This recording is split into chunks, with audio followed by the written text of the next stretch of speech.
welcome. My name is C. John Adams.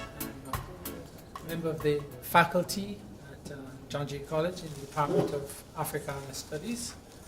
And proud to tell you that I was hired by Provost Wilson.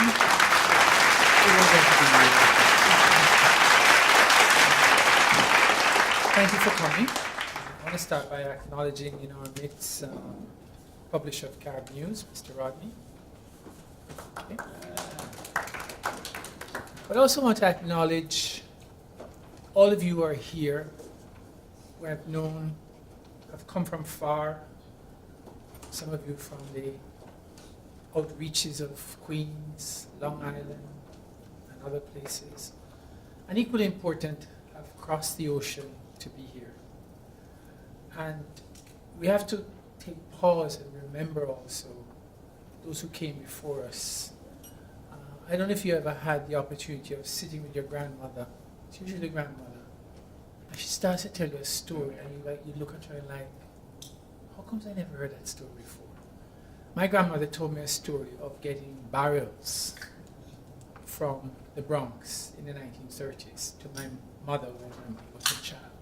She told me stories of being at Ellis Island, where apparently if you came in and the money wasn't lodged, you stayed in Ellis Island until somebody could come and lodge the money for you. She came in late and her sister lodged the money. I'm saying all of this to say that we're all embedded in relationships, good ones, bad ones. And where we are today is to some degree a function of the quality of those relationships, but also a function of our ability to reflect and sometimes, if we can, get out of the relationship. A friend of mine said that she was liberated by call waiting because she didn't have to pick up the phone anymore when the request came. So it's very important to understand that, because one way of understanding the history of the Caribbean, the history of what we call Africana folks, that's people who identify with some relationship to Africa, whether they were born there or their ancestors are from there, is that it's a history of struggle in relationships, in different kinds of relationships. And our history is one of relentless fighting against oppression. There are many people in this room who wept when they left Jamaica, but they had to leave. Didn't want to leave, can't go back, and it's a source of pain. And part of that pain is because of the ways in which the British treated us, they related to us.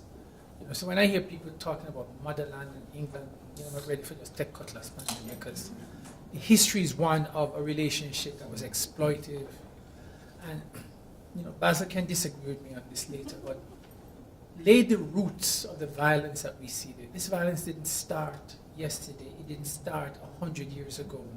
If you read about the Moran Bay Rebellion, white people and black people slashed open bellies of pregnant women. No quarter was asked, none was given. Jamaica, the Caribbean, is a place that's just dripping with this blood of exploitation.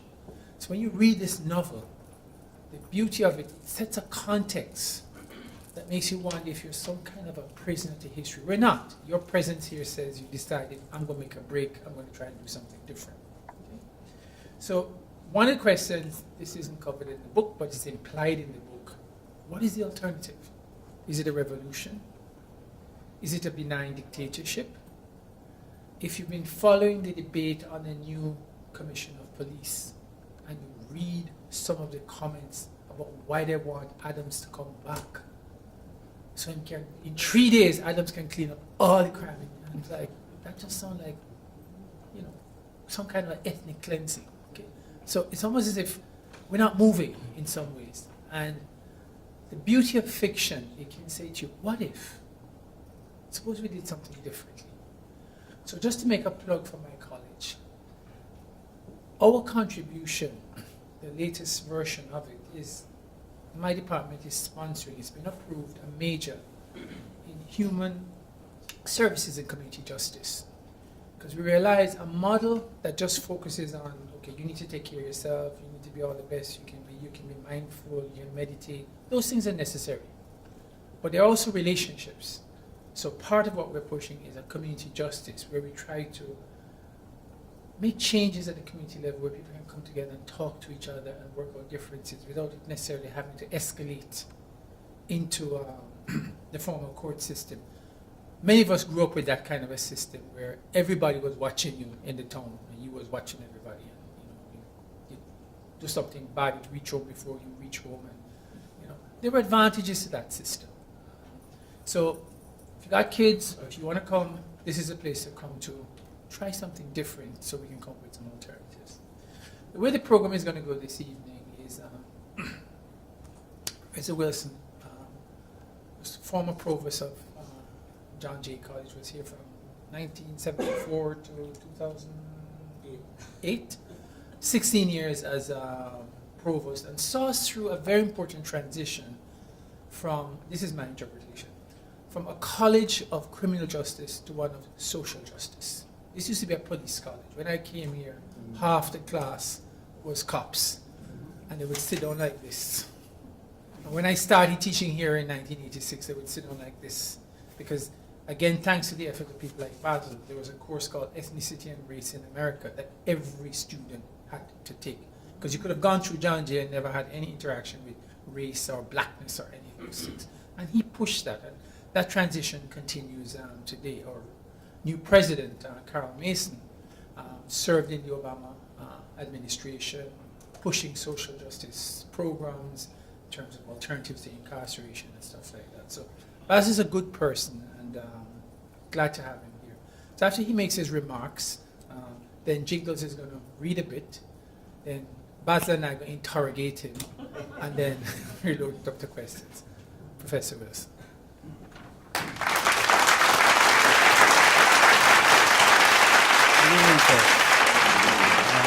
I want to begin with a primer regarding John Jay College of Criminal Justice. Well, I spent most of my working life at John Jay College. So for me, this is still home, even though I'm retired. But where we are in this building, this is where the new building began. And so this building goes all the way down to 11th Avenue. And the president of the college, there's a theater over there called Jerry Lynch Theater. He spent years and years lobbying, going to Albany, fighting to get this building. In fact, we got this building through eminent domain. We got some of the best architects in the city to really design it. And it's really quite a beautiful design and construction. But it's paradoxical is that the college is now out of space. Despite this building, and we rent some buildings at 56th Street, 54th Street, there's really no space left in terms of for new faculty, for staff, and for even classrooms. But it has a thriving enrollment, and one of the things that has happened in recent years is that there's been a certain diversification of the curriculum. We don't only give subjects pertaining to criminal justice, but there's an economics major, there's a history major, there's an English major, etc.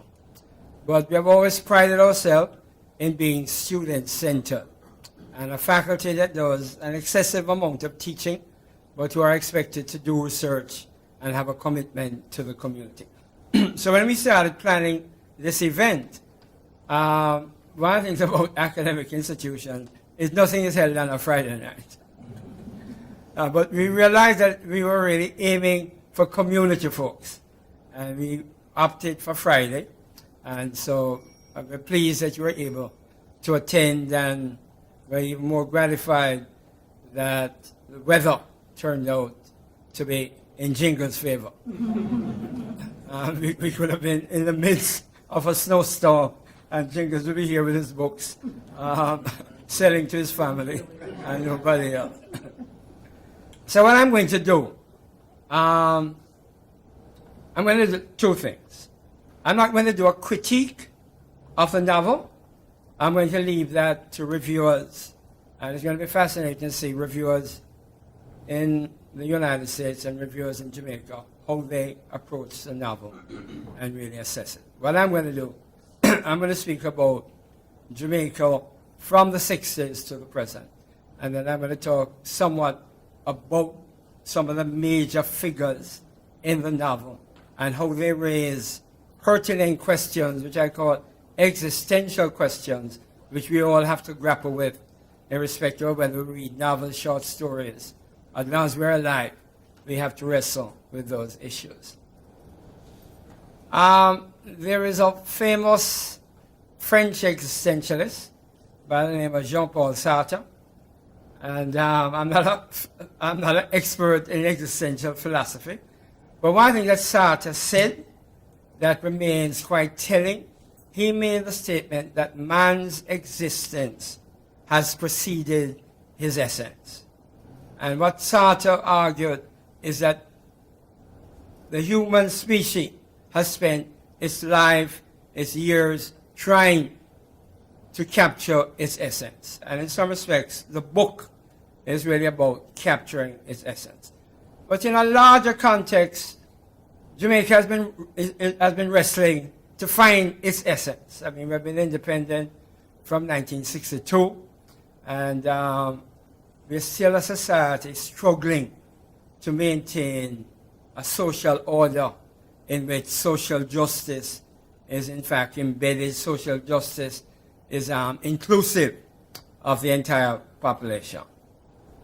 Now, if you look at Jamaica from the 60s, and the fascinating thing about A Reson For Living is that, as I understand it, the writing began in the 1960s. So it covers a huge area. And it's a tribute to Jingles that he really got this done. There's a lot of folks who begin things and never finish them. And this is really an epic. You know, it's a tremendous work that has been put together. In fact, when I started reading it, I said, well, if I had to do so much work, if I realized that I was going to do so much work, and it took me away from my wife for almost 2 weeks. So, I mean, so Jingles, you have a lot of patching up to do between Phyllis and myself. But in a sense that if you look at Jamaica from the 60s,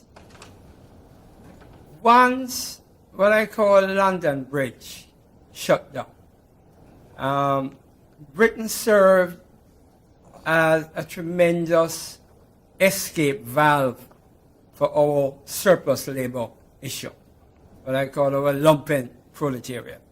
Once they were unemployed, even in the countryside, if things were not doing well, in Kingston you kept a dance and you raised enough money to purchase the ticket to go to England. So England was always a safety valve for the society. Once that valve shut down, the social order became far more challenging. And by the 60s, we began to get what we call the rude boy phenomenon. One of the things about the Rastafarian movement is that in many respects it was a critique of Jamaican society as it existed. The whole notion of Babylon was really to dramatize the kind of social injustice that prevailed in the society. And the urban youths who really gravitated to Rasta camps really went large because they found a certain identity there. So in a sense, you had a sort of dual phenomenon occurring in the 60s, an explosion of Rasta and an increase in terms of the whole rude boy phenomenon, ratchet, knives, and whatever. But it was a reflection of the difficulty in maintaining the social order based upon the increasing numbers of people who were divorced from the legitimate economy. And from we get the 70s, we get an exacerbation of that social disorder. And it began to manifest itself in terms of tribalism, political tribalism, a manifestation of it in terms of political violence. I mean, those of us who lived through the 70s will remember that the democratic system was on the brink of really falling apart. The tribal violence had become so acute. And one of the things that we see in terms of the politics is how much identity began to shape people's, at least politics began to shape people's identity.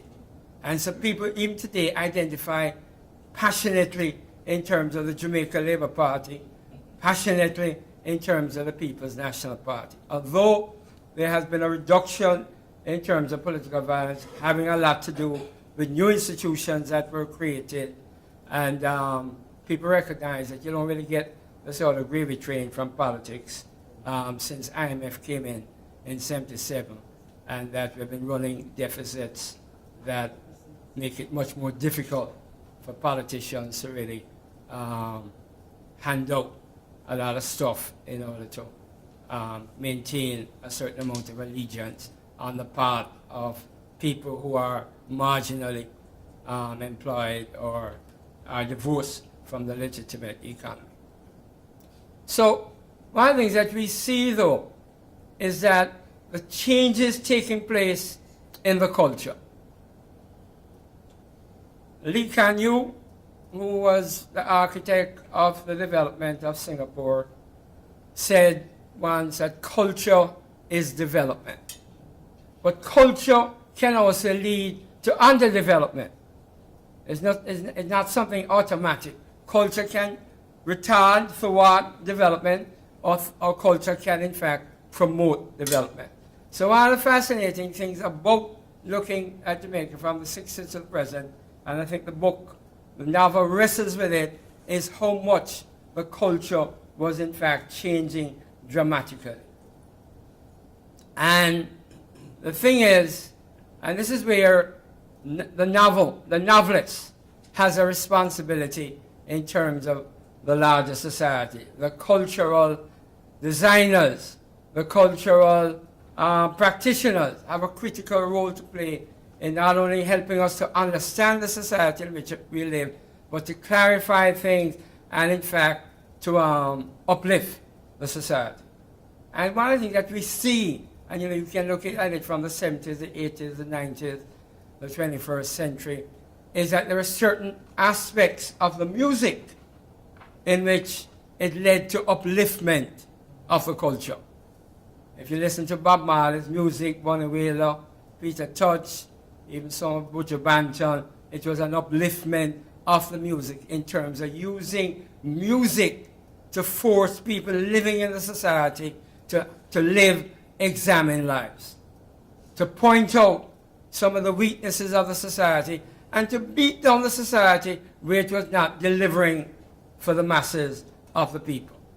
And then by the time you get to the 80s and the 90s and you get the dancehall and you get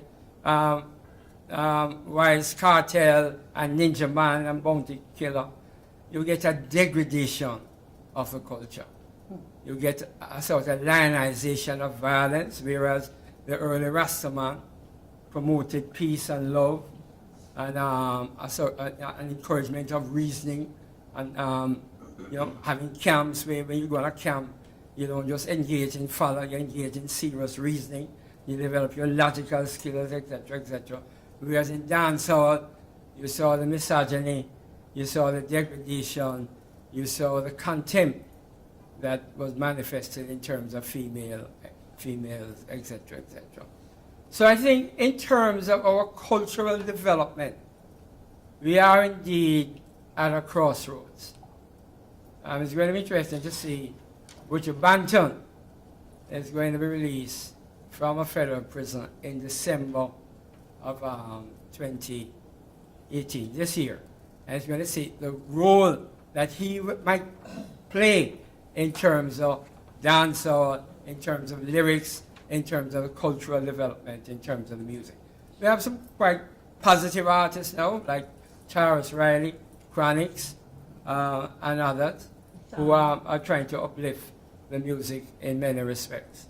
One of the things that we got lost is that the Rastafarian movement sort of went through a difficult transformation.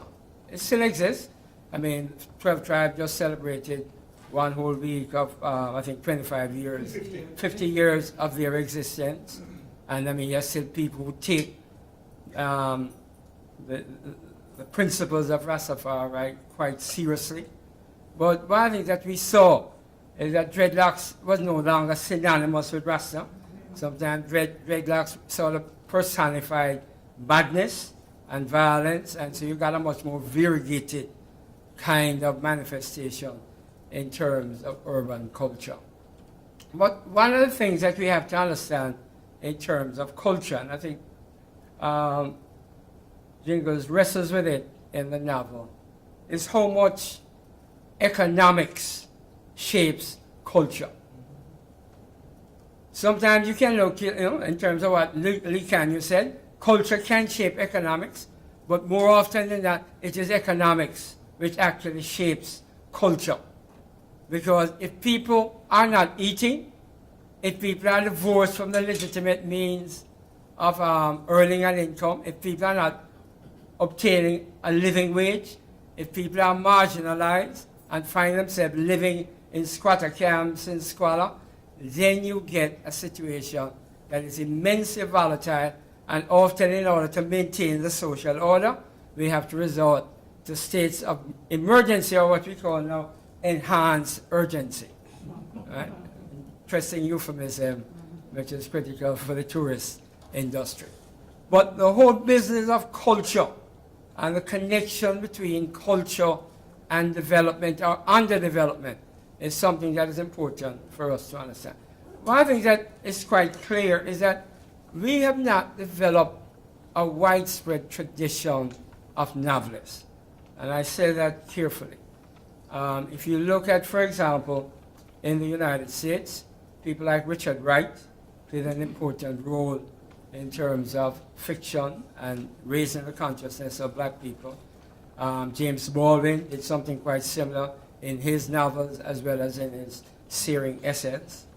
And you have, for example, in Barbados, George Lamming became an important novelist.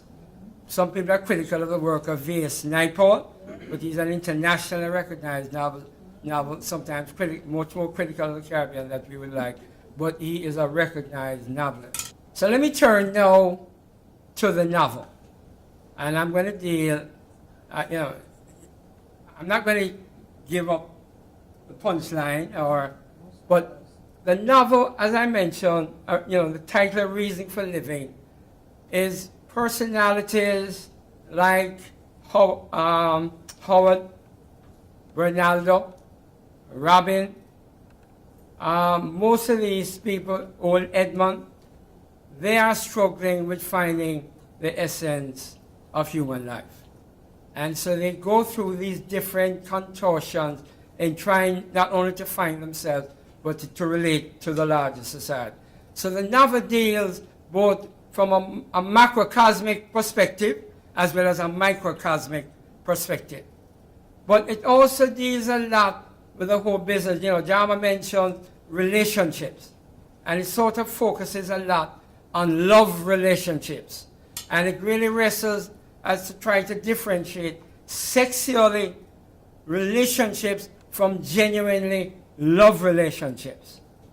And it's going to be interesting to see when people review the book, since we are now living in an age of Me Tooism, and where women have become much more assertive in not only protecting their bodies, but in terms of making certain that men do not exploit them or take advantage of them, whether they're pursuing careers or not. But one of the things that the novel does is that it deals a lot with the male-female relationship, that male-female dialectic, and how it is actually dealt with in terms of whether it is about sexuality or it is about finding meaningful love. And there's some touching scenes. One of the things about the novel is that the dialogue is quite riveting. It's a long novel, but it's not a boring novel.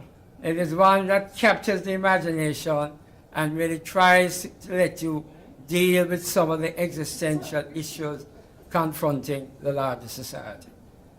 One of the things that the novel wrestles with is this whole business of race and class in Jamaican society.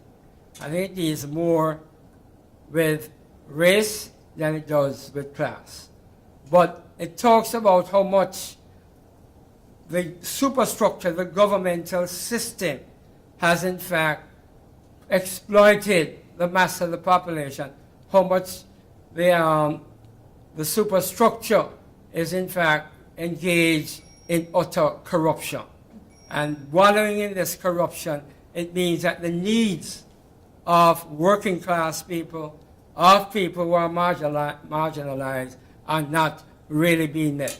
And one of the big issues in Jamaican society today is the proliferation of squatter communities. If you know anything about Mobay, if you know anything about some of the major parishes, is that the prevalence or the omnipresence of squatter communities is a big issue in our challenge to maintain social order. It's a big factor in the culture of criminality that has emerged within the society. So this is where the revolution comes in, because the young Turks, as I would call them, like Howard and Ronaldo and the clan who Jingles writes, are embedded in Wellington Town, where I grew up, at Jackson Road and Gilcher Street, yes. And Wembley is mentioned, Meritone is mentioned. Yes. You know, you can identify with a novel unless you were born in the 21st century. But unless you are over 50, you're going to see aspects of the novel that you can certainly identify with. But the thing is, in revolutions, you know, one of the things that you see coming up in terms of the riveting dialogue is that revolutions have a lot to do with killing. It has a lot to do with death. It has a lot to do with mayhem, and sometimes that can be quite crippling. That can have a counterproductive impact on a society, and sometimes revolutions do not even achieve the objectives of the revolution. And one thing that I have found in terms of revolution is that revolution usually devour the revolutionaries. I mean, we saw that in Grenada. In Cuba it took a much longer time, but sometimes revolutions don't really accomplish the objective. But basically, what the young Turks in the novel are wrestling with is how can we create a society in which it accommodates not just a few, not a society in which corruption is structured in such a way that it takes away the distribution of the wealth that is being created, but it in fact leads us to a point in which you either have to create a revolution or you have to create a serious restructuring of the society. But I must congratulate Jingles in terms of the size of the work, the massive nature of the work, the riveting dialogue, and the critical questions that it raises in terms of love, sexuality, the meaning of life, God, religion, etc. And we all wrestle with those questions unendingly. And one of the things that we spend most of our lives doing is trying to find our essence. I know for the 44 years that I've spent in academia, the 34 years that I've spent at John Jay, I've been trying to find my essence, and maybe by reading Jingles' novel, I might very well find that essence. Thank you all. The depths of my being for you all to be here. It's a special moment for us, a special moment for Jamaica, I hope. And I must thank my two good friends here beside me who have worked so hard to make this occasion possible. And I must say thank you to my old friend and colleague, Mrs. Wilson, independent of Basil, my loyal friend and motivator. I must, Phyllis and I go way back, working together. Wellington Town, along with her brother who's working the cameras. And it's really a very pleasant and happy moment for me to be able to be here with you all and for you to be present at this occasion. I have a friend who is in the audience who is a friend for a very long time, and he is the only person here and maybe even still alive who knew of when I started this work in 1966. My friend Tommy. Tommy, really. And over the years, I remember when I started writing this novel, the manuscript, in 1966. I was 16 years old when I started writing this.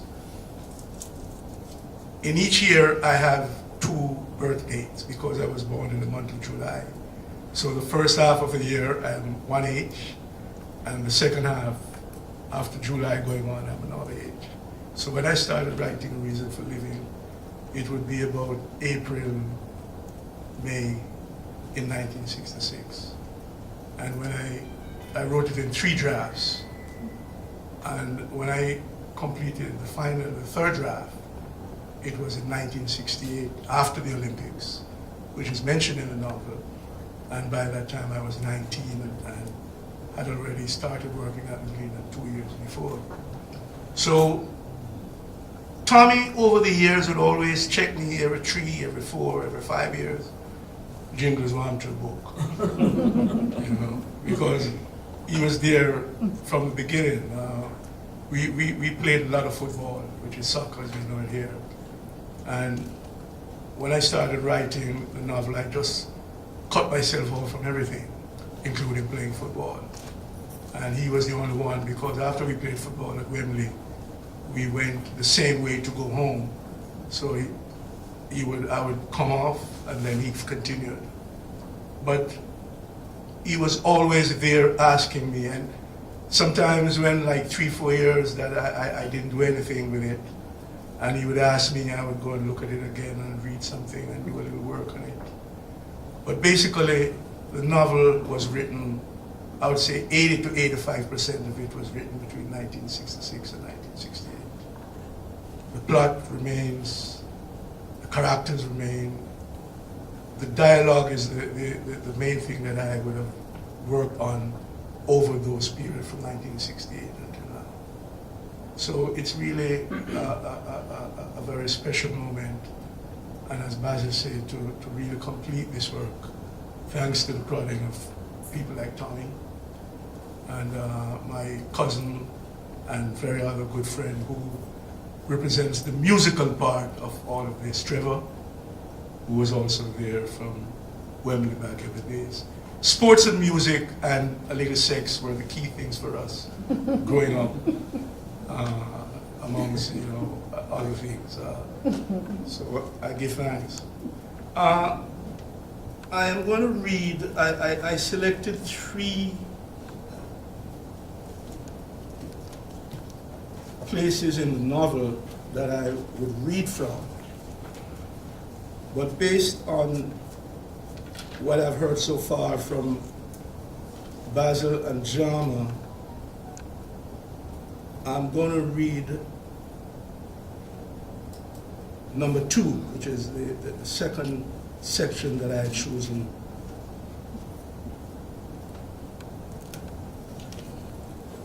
This is page 95 to I think page 97. And bear in mind that the book is 382 pages. Christine was spending most of her time with a group of women cricketers. She played for an all-female team named the Wembley Amazons. Women's cricket was a game that had gotten popular among the women of the middle and upper classes. Old Edmund was against it, and Howard hated the idea of women playing cricket.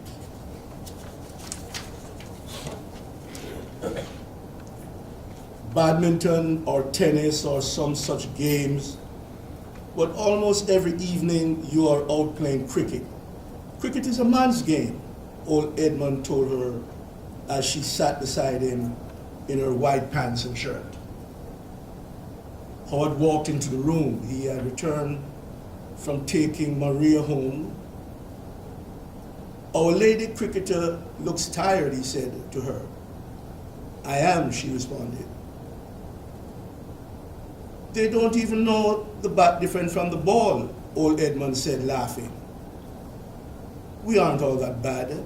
I am certain that most of the girls can play a better stroke than many men can. And we do have recreations other than cricket, she replied defensively.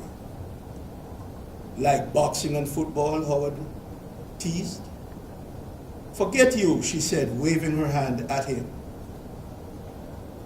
Nobody's against you doing what you wish, Chris. But cricket is for men. I have seen some ladies at it. Well, we can't call them ladies anymore, old Edmund chuckled. And they look like clowns.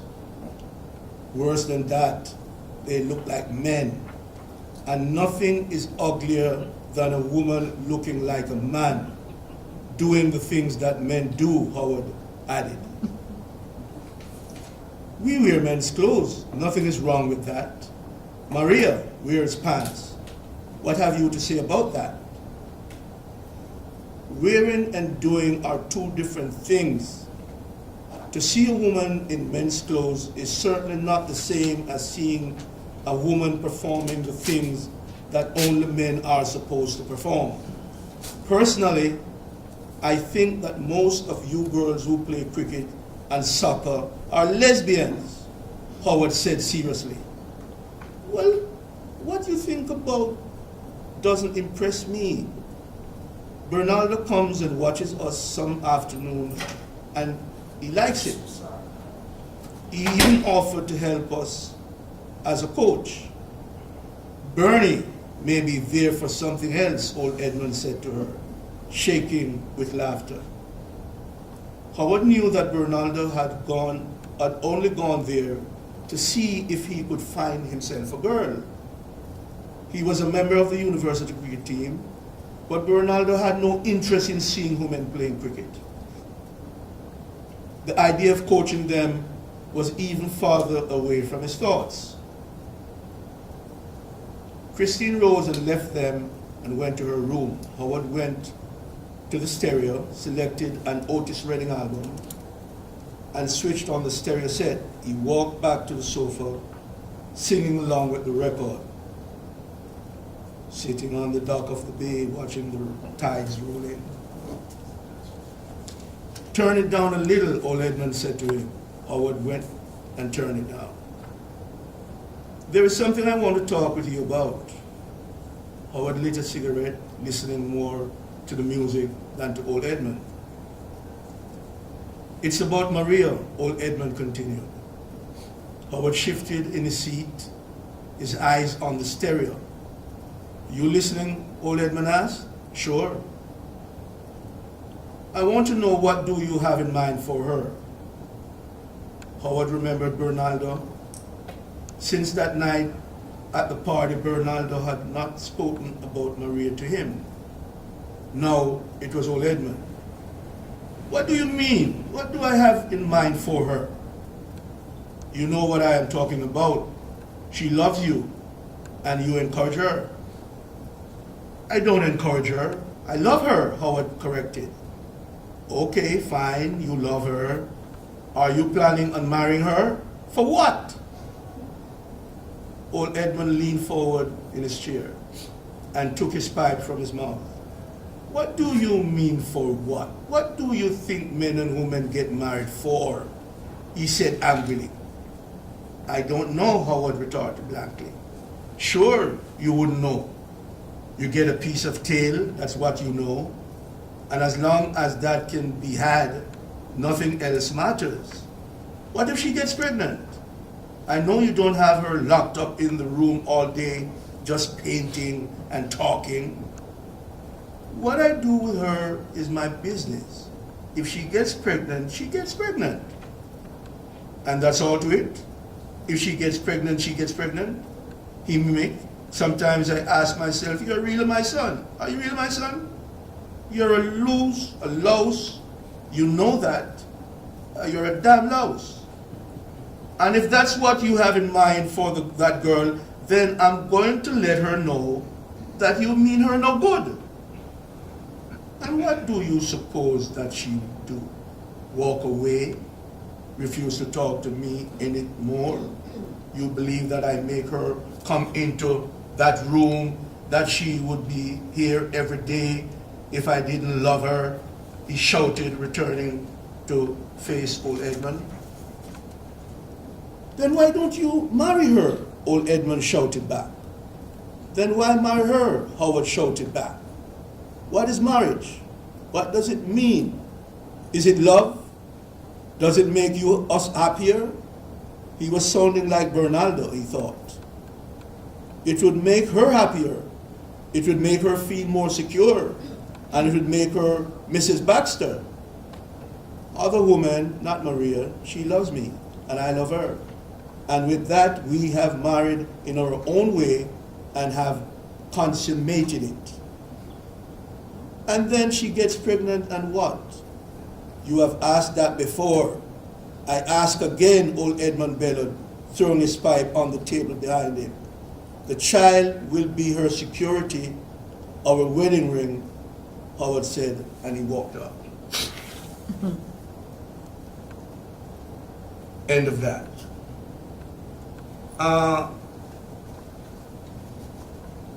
Old Edmund is a father, Howard is his son, Christine is his daughter.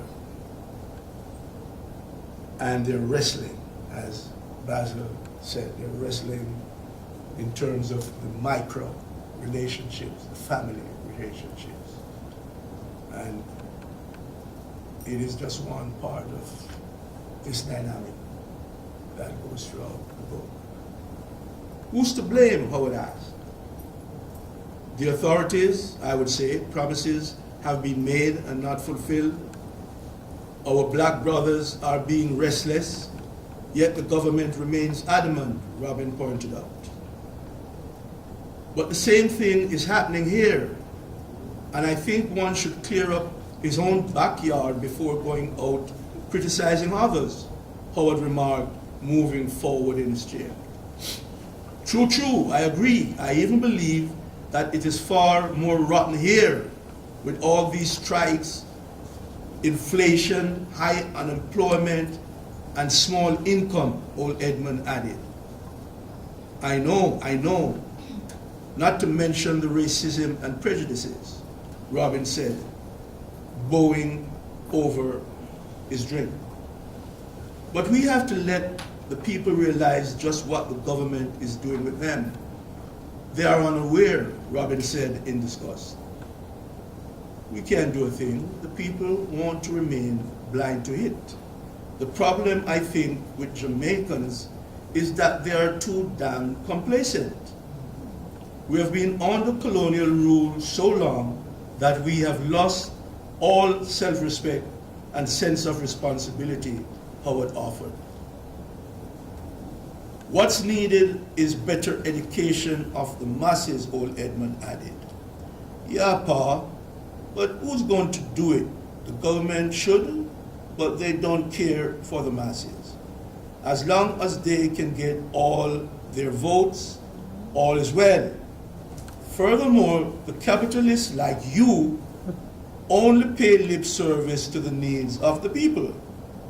Hear, hear, Robin said, smiling. I am against that. And you keep out of this with your damn hair like that, old Edmund said, called to Robin. A few do turn their backs on these problems, yes? But most of us do what we can.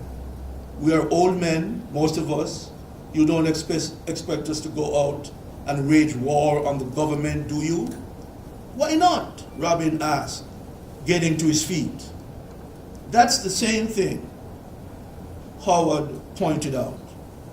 Paying lip service isn't going to remedy one damn thing Action, action, action is what we want. Go action your wife. That's what you should be paying attention to. Old Edmund chuckled, wiping the rum from his mouth. That's beside the point, Pa. We are speaking about something that concerns us all. Sure, sure. The old man was only pulling Rob's legs. You know that, don't you, son? Robin nodded. By the way, I'm thinking of setting up a branch of the firm in Costa Rica, old Edmund added. That's good, Robin remarked. They sipped their drinks in silence. I have 2 suggestions to put forward at the next sitting of the House. I think it's time a stock market was set up here. It's absolutely necessary for there to be more participants in the island's capital undertakings. The other is for an ombudsman. If they wish, they can change the name to Minister of Grouse or some shit like that. Father and son laughed at the suggested name. But people need someone to whom they can state their grievances, someone who in turn takes it up with the cabinet. But there are so many get all you can while you can politicians in this country that I am sure they will find every way to throw my arguments through the window. Robin concluded, sitting back in his chair. You are a fighter, Robin boy. You'll win, I'm sure. But move carefully. The president and his goons are after your scalp, old Edmund remarked. I will fight him. You fight the damn lot, Rob. The people will be with you, Howard added. The Rastas are with him. The people of Western Kingston are with him. But the government has most of the big men in this country in their pawns. What you have suggested sounds well. There would be more capital flowing and a chance would be given to the smaller investors to have a firmer hold on capital. But some people in high places are against these things, and they will do anything to cut you down. Personally, I don't think that fighting is best for this country. It would only throw us back, and we would have to start all over again. The masses are more important than the few capitalist hawkers, Howard countered. That may be true to a point, but the masses haven't the cash. And frankly, they need the capitalists, the hawkers, as you call us. More than now, the capitalists need, more than how the capitalists need the masses. The capitalists can pull up their pegs and break grounds in other countries. The last time either you or your sister left one of the doors open. Say hi to Rima for me, Robin, Howard called after Robin left. Sure see you, Pa. And he waved and went through the door. This is a family, middle-class family, that has cash and also are close to the suffering masses. And they're wrestling amongst themselves, the father, the son, and his nephew. His nephew, who is a politician representing Western Kingston. In the main 50 years ago. And it forces me to go back to a line. I'm not sure what Shakespearean play it was in. I'm going to look it up. I think it may be The Tempest. But there's a line that Shakespeare wrote that to me speaks so much of the reason for living. It says that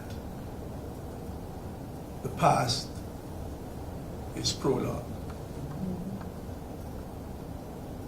And I think this is what comes home to me more than anything in terms of the reason for living.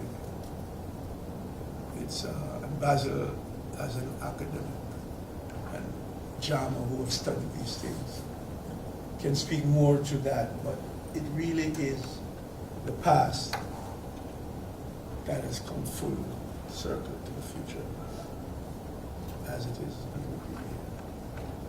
I take questions. Comments?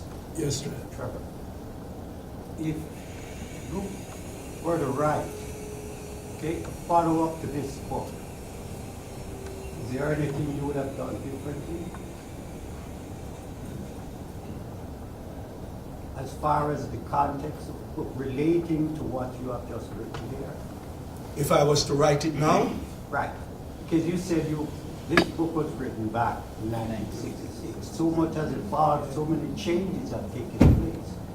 Would your approach to the context of the book be different if you was to say, today I'm going to write a follow-up to this? What would be the most important aspect of that book? What would you dwell on as far as subject matter in that book? If you in were this, to in write this, a in this new book, Right. that's a difficult one, Trevor. A very difficult one. And the reason why I phrased my question that way, but it's even worse today than when you wrote the book back in 1966. Yeah. So that's why I'm asking, what would be your focus, if it would be different? The Writing- content of that new book, would it be an extension of what you wrote here, or would it be Not something- necessarily. Let me share. It's a very good question too, because it forces me to share with you the dynamics of writing, of a writer. For me, Okay. but in terms of fiction, it is an evolutionary process. When I was writing this novel, and even later on when I go to it, I become fully immersed, and it's like a force takes over and guides the process. The characters, it's like I am just like a conduit. Seriously. The characters set the path. There is a flow, I guess that is the creative energy that encompasses, that is in me as a writer, that I just follow how the direction that the character wants it to go in. But that direction, basically, from what I listened to, are things that really took place. Yeah. We spoke about Yeah. Yes. father being concerned about the son Yeah. with his girlfriend. Yeah. I mean, in everyday life. Right. This Well, that fiction only gives you the latitude, the expansiveness to explore. But it is really centered in core relationships, experiences. It is, when I wrote this novel, this manuscript, it was because of the existing conditions that were so pervasive, that they were so cruel, that they were so, Basil mentioned earlier, and Tommy, a little more so than you, would have some of these experiences. We had a camp at Wembley, and there were camps like these all over Kingston. Poker Flats in Rockford, Java in Raytown, Doncaster, going over to Ghost Town and Trench Town and West, These are camps. But one of the realities of my experience in camp life with Rastafari is that we spend a lot of time reading and reasoning. A lot of time. Smoke a lot of weed. And read? Huh? Read and read? Weed. And read. And read. I can't get my students to do that. No, I mean, I can remember, the elders, the Rasta elders, after we finished playing football or cricket or whatever, and not even during, not after, because those of us who were playing would then join. But the Rastas, the Cutter, the Herbman, they were there reading, reasoning, world affairs. Not just what was happening in Jamaica, world affairs. And what they would do is like people like myself who, they were so proud of me because I was from a camp and I went to high school. And there were others like Barry White, brilliant engineer, turned out to be, God rest his soul, and many others. These were heavyweight smokers. But they went to high school, they did extremely well. Bonito, over at St. George's, Wesley. And the elders would have the younger ones, us, who were in high school at the time, read from certain newspapers and magazines what was happening either in Jamaica or around the world. So we were always exposed to the exploits of the day, and it was discussed. I remember those things. So my writing is really an evolutionary process of taking in all of those things and then being called to be a writer, because being a writer too, especially looking back at what I did as a teenager, at the time it didn't come to me as if any big thing, but when I look at teenagers and people of at that age now, and I look at myself and I said, really and truly, you were exposed to all those things and was able to take time and have the discipline to write it, to lay it out.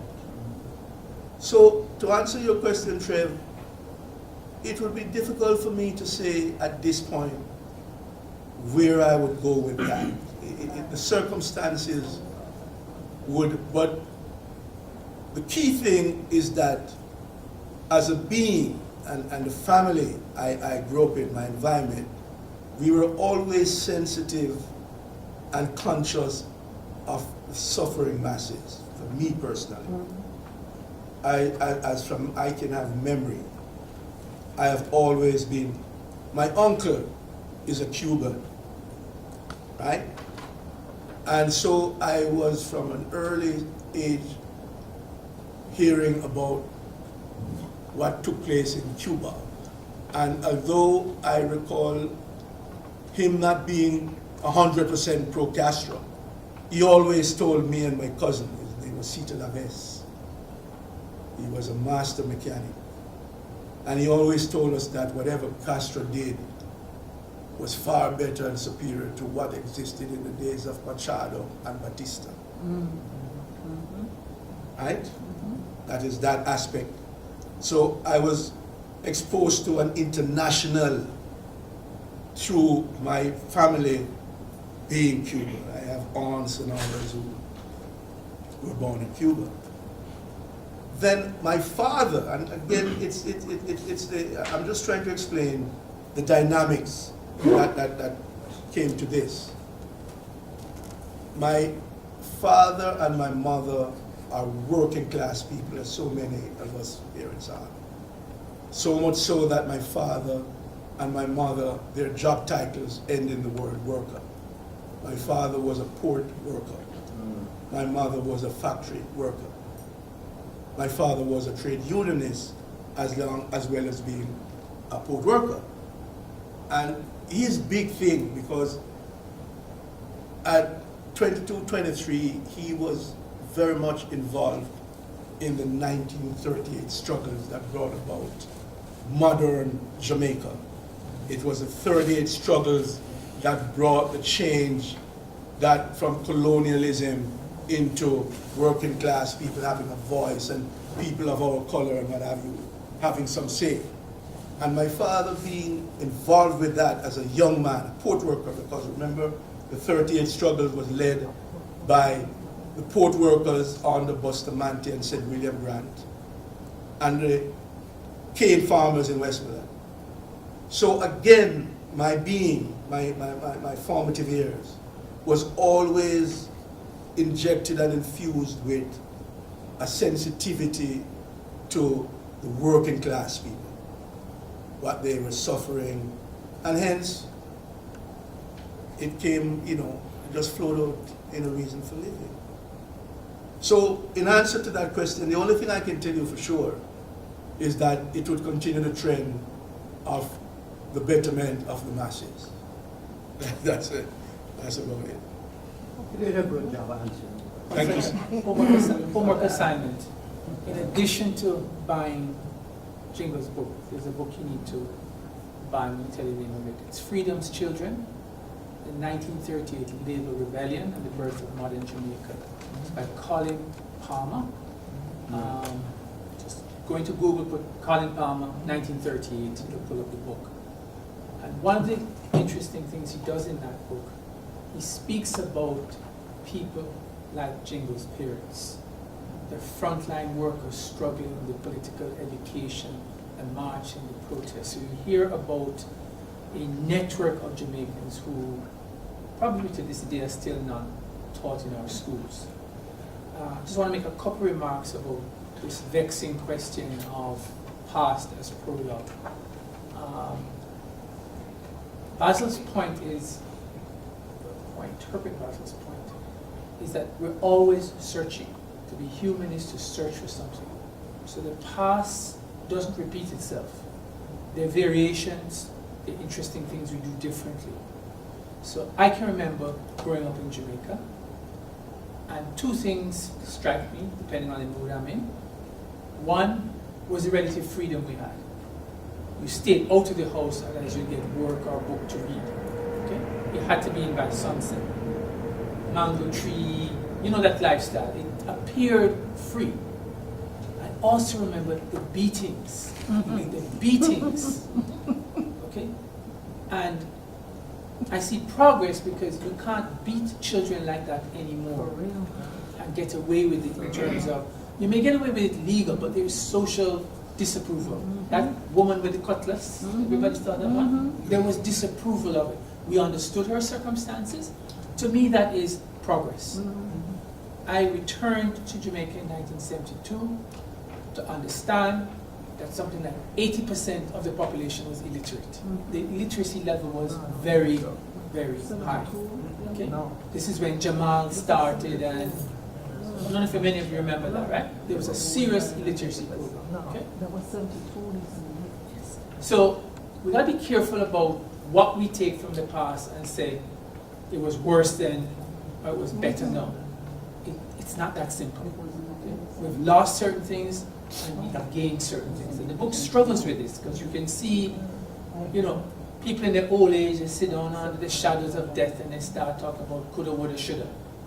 And they hope the young people can do something different. So a question I'm going to throw to Basil, and hope he doesn't run out of the room, is why have we never had a revolution in Jamaica?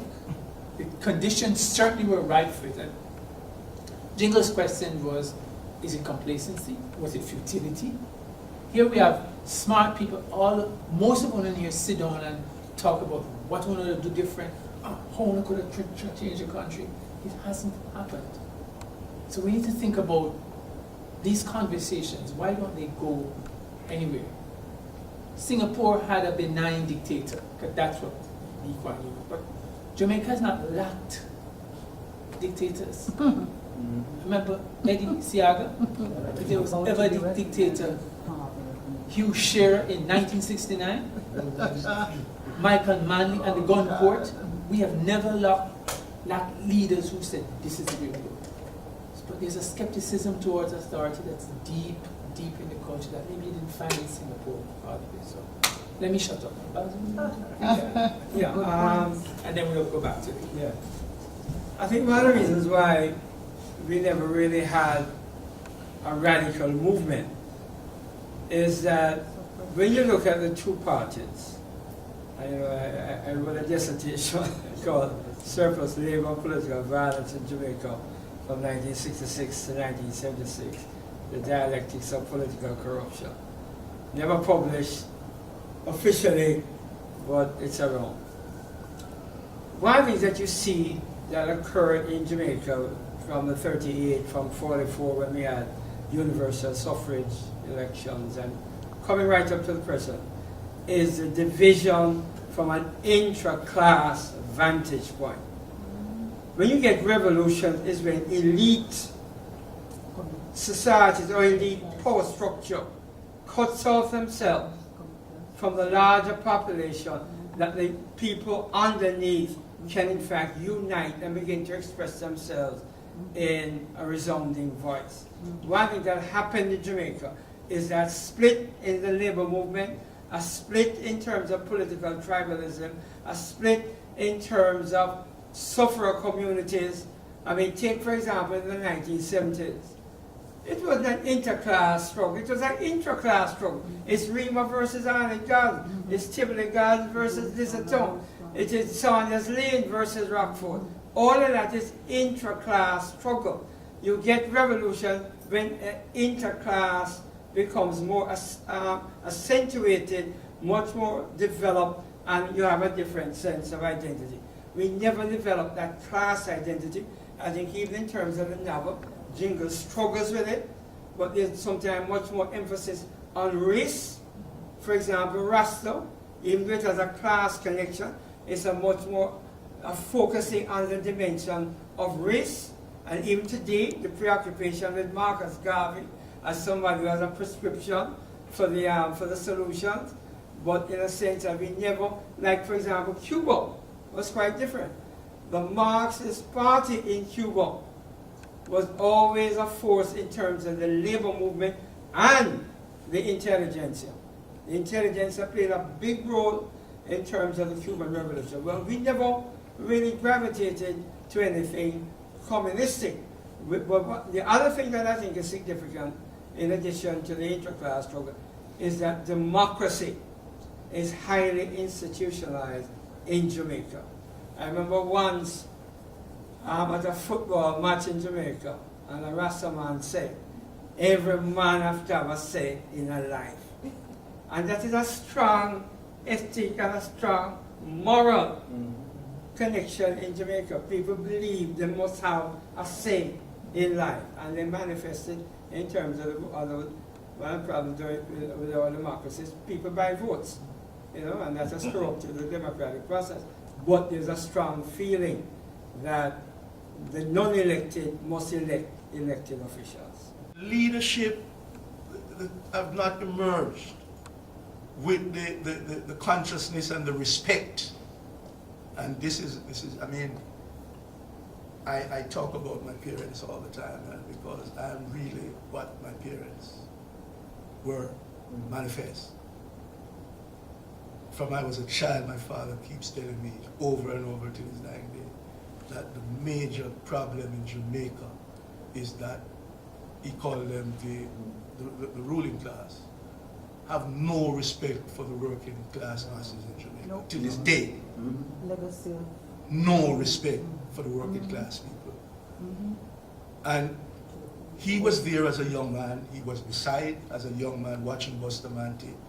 He was the man who told me why he defended the Jamaica Labour Party as against my mother, who was a staunch comrade.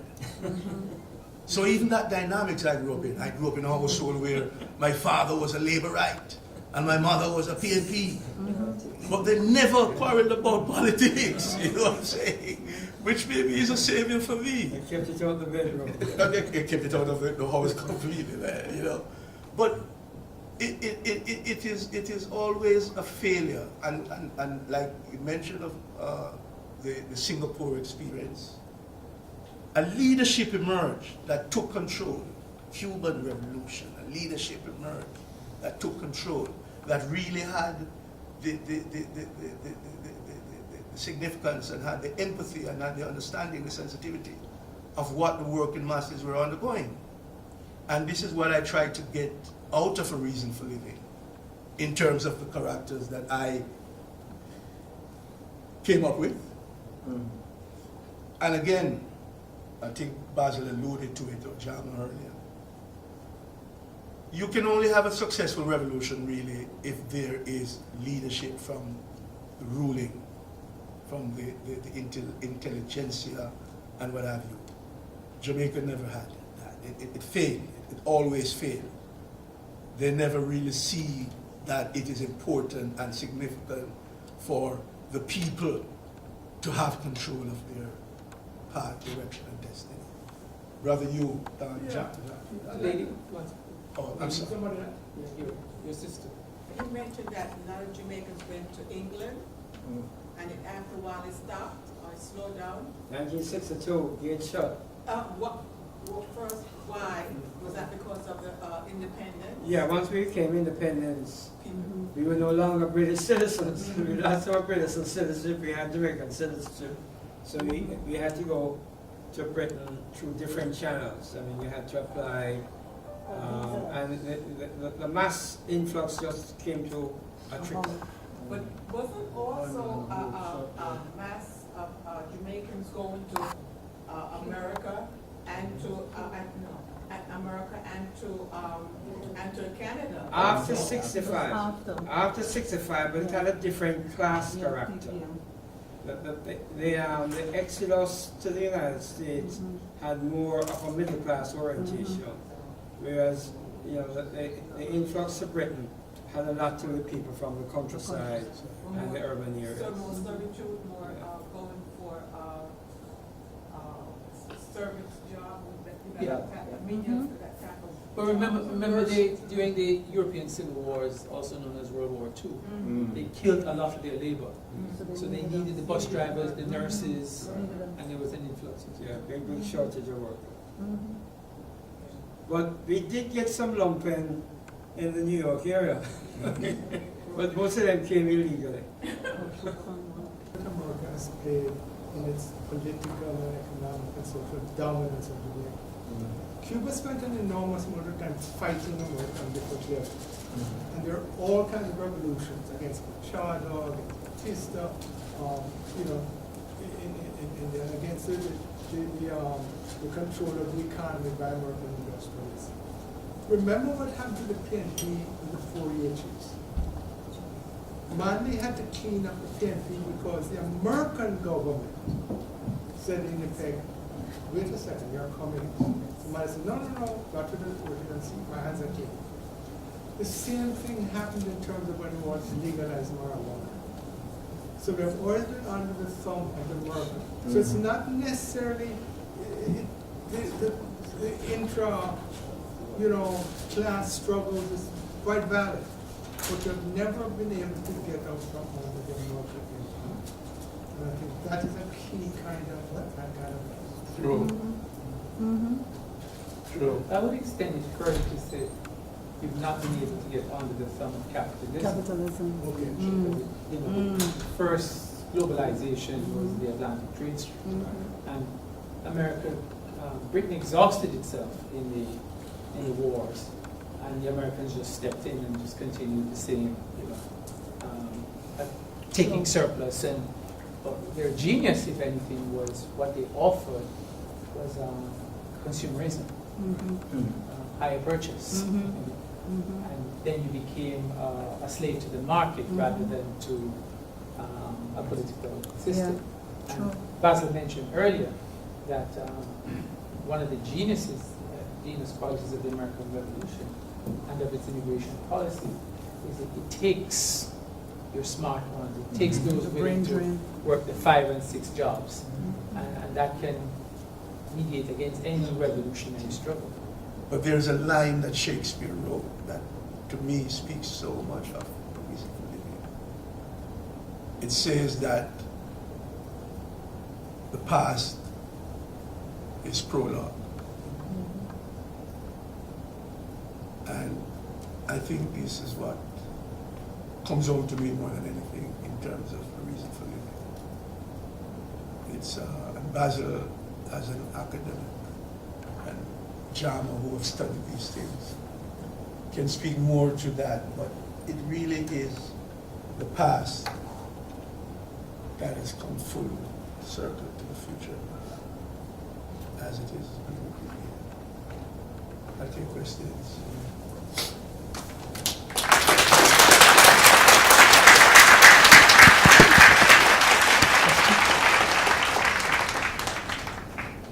Comments? Yes, sir. If you were to write Okay, a follow-up to this book. Is there anything you would have done differently? As far as the context of the book relating to what you have just written there? If I was to write it now, Right, because you said this book was written back in 1966. So much has evolved, so many changes have taken place. Would your approach to the context of the book be different if you was to say, today I'm going to write a follow-up to this? What would be the most important aspect of that book? What would you dwell on as far as subject matter in that book? If you in were this, to write a in this new book, Right. that's a difficult one, Trevor. A very difficult one. And the reason why I phrased my question that way is because after listening to what you've read, and so much of it is true as to what's happening today, but it's even worse today than when you wrote the book back in 1966. Yeah. So that's why I'm asking, what would be your focus, if it would be different? The Writing- content of that new book, would it be an extension of what you wrote here, or would it be Not something- necessarily. Let me share. It's a very good question too, because it forces me to share with you the dynamics of writing, of a writer. For me, Okay. writing fiction, because as you know, I've written extensively as a journalist, essays and what have you. But in terms of fiction, it is an evolutionary process. When I was writing this novel, and even later on when I go to it, I become fully immersed, and it's like a force takes over and guides the process. The characters, it's like I am just like a conduit. Seriously. The characters set the path. There is a flow, I guess that is the creative energy that encompasses, that is in me as a writer, that I just follow how the direction that the character wants it to go in. But that direction, basically, from what I listened to, are things that really took place. Yeah. We spoke about Yeah. Yes. father being concerned about the son Yeah. with his girlfriend. Yeah. I mean, in everyday life. Right. This But that fiction only gives you the latitude, the expansiveness to explore. But it is really centered in core relationships, experiences. It is, when I wrote this novel, this manuscript, it was because of the existing conditions that were so pervasive, that they were so cruel, that they were so, Basil mentioned earlier, and Tommy, a little more so than you, would have some of these experiences. We had a camp at Wembley, and there were camps like these all over Kingston. Poker Flats in Rockford, Java in Greytown, Doncaster, going over to Ghost Town and Trench Town and West, you know. These are camps. But one of the realities of my experience in camp life with Rastafari is that we spend a lot of time reading and reasoning. A lot of time. Smoke a lot of weed.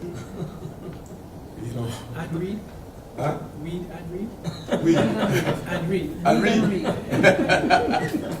I can't get my students to do that.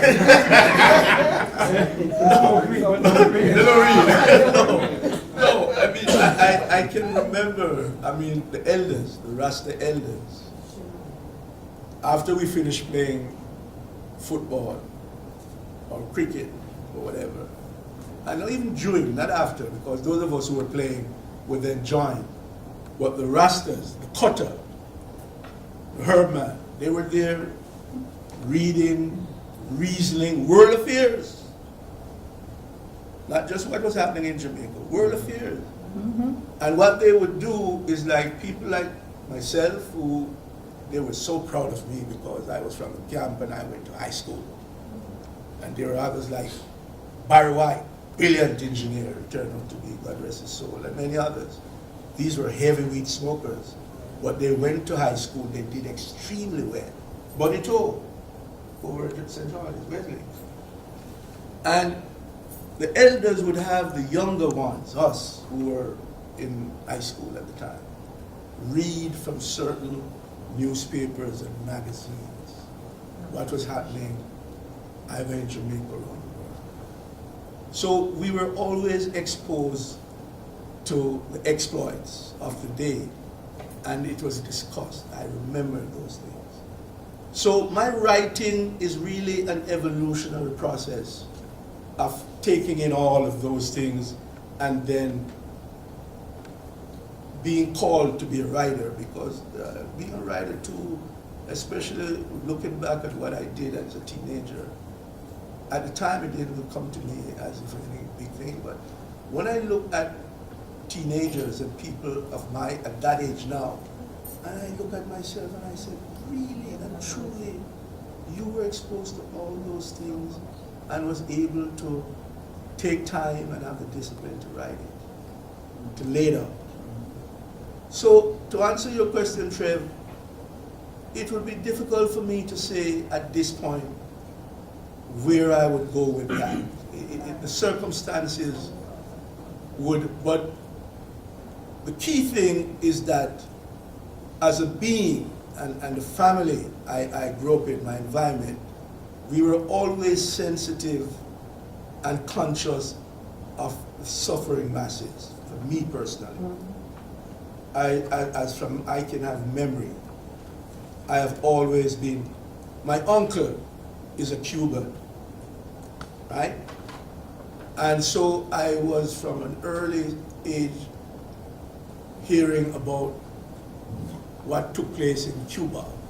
And although I recall him not being 100% pro-Castro, he always told me and my cousin, his name was Sita Naves, he was a master mechanic, and he always told us that whatever Castro did was far better and superior to what existed in the days of Machado and Batista. Right? That is that aspect. So I was exposed to an international through my family being Cuban. I have aunts and others who were born in Cuba.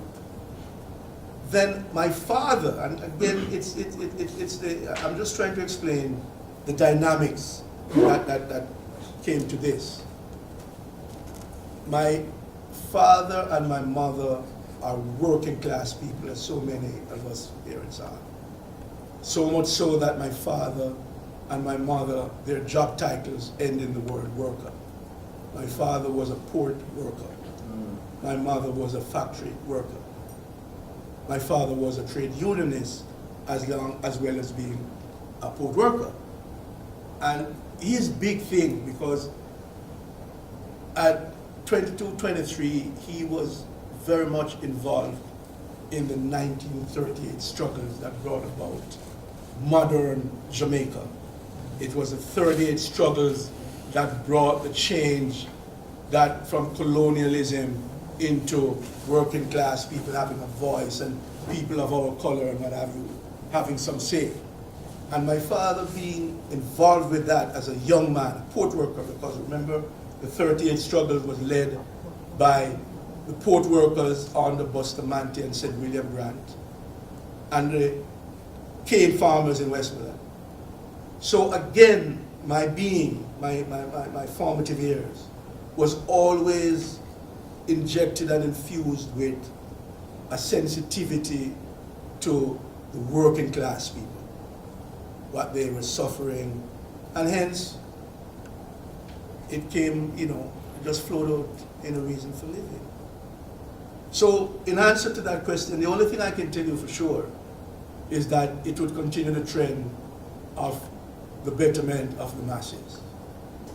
I think one of the reasons why we never really had a radical movement is that when you look at the two parties, I wrote a dissertation called Surplus Labor and Political Violence in Jamaica from 1966 to 1976, The Dialectics of Political Corruption. Never published officially, but it's around. One of the things that you see that occurred in Jamaica from the 38, from 44 when we had universal suffrage elections and coming right up to the present is the division from an intra-class vantage point. When you get revolutions is when elite societies or elite power structure cuts off themselves from the larger population, that the people underneath can in fact unite and begin to express themselves in a resounding voice. One thing that happened in Jamaica is that split in the labor movement, a split in terms of political tribalism, a split in terms of sufferer communities. I mean, take for example in the 1970s. It wasn't an interclass struggle, it was an intra-class struggle. It's Rima versus Island Garden, it's Tivoli Garden versus Lissaton, it is Saunders Lane versus Rockford. All of that is intra-class struggle.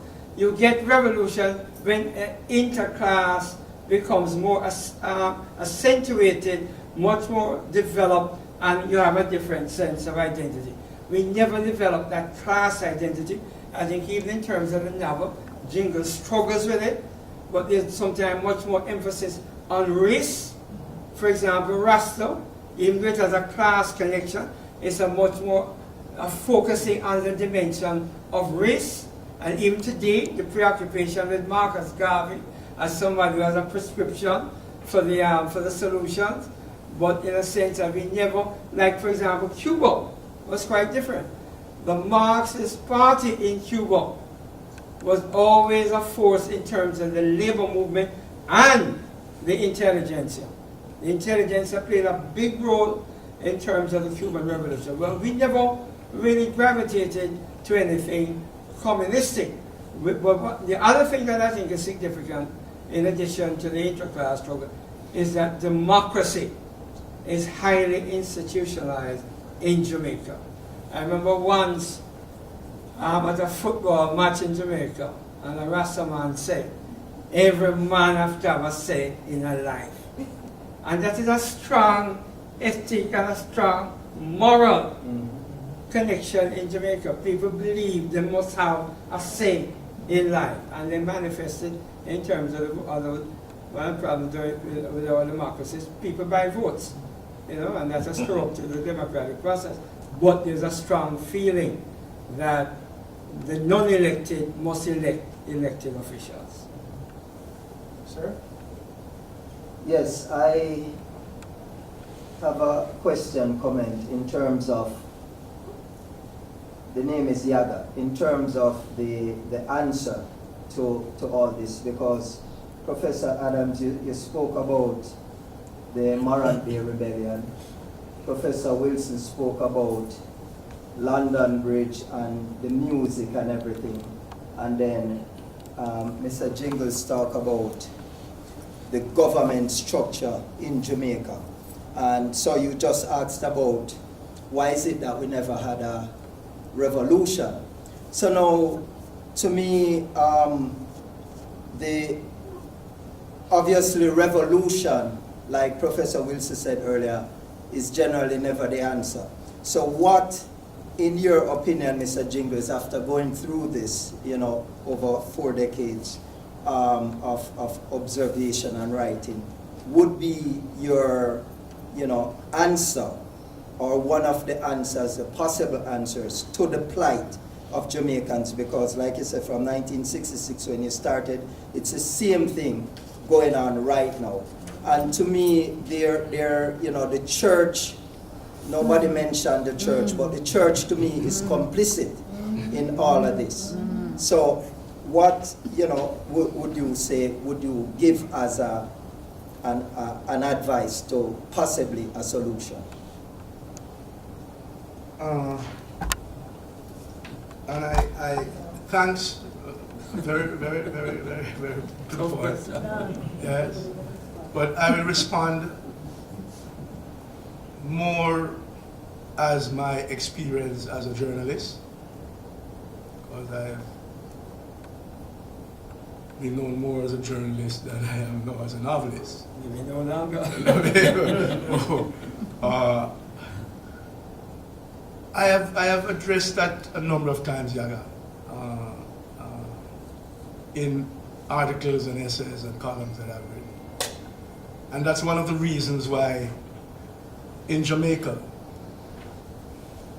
there are a lot of people in high positions and places who, when they see me occasionally and things, they smile and happy and things, but they really don't like me. They don't. I know that. Because the response to your question, the failure in Jamaica is leadership. The reason why nothing has evolved in a positive way to benefit the people is that the leadership has failed miserably. And when I say leadership, I'd like to make it clear. I don't just speak of leadership as political leadership. I speak of leadership right across, period. You mentioned the church. The church is complicit in that. Basically, what happened and what is still happening in Jamaica, why it is continuing to suffering as it is that there is no cohesiveness, there is no responsibility, there is no discipline, there is no pedigree, there is no real genuinity amongst the people in leadership.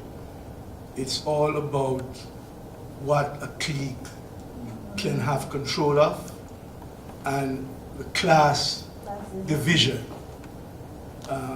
even in terms of, as Basil mentioned, even in terms of intra-class wars. And there is a book, not a book, actually it's a paper, and I brought Basil's attention to it and John recently. About 6-7 years ago, when I take another look at the manuscript, and I wanted to see if there's anything out there that justified the direction that my novel has taken in terms of a revolution as an answer to the inequities and the indiscipline in Jamaica. And I ran into a paper. I think Basil was even aware that he was one of the papers that he wrote that was used and quoted as reference in that. It's called Random Narratives. And it was put out by 2 academics at Stanford University. I don't remember their names right now, but just look it up. Random Narratives, coming out of Stanford University. And what they had done, and they do it in different countries and regions, they look at all the things that were taking place socially, philosophically, culturally, socio-economic, politics. And they came to the decision, and they quoted a paper that Basil had put out. They referred to it. That Jamaica, between 1963, after the independence of 62, Jamaica was 3 times at one stage and 2 times at another stage in that span of 63 to say 72. More likely than any other country in the Western Hemisphere, particularly in Central and South America. 3 times more likely to have had a civil, they call it a civil war, than any other country, based upon all the dynamics that were taking place. And it justified to me that, although it's a work of fiction, it's really a true path that I was on.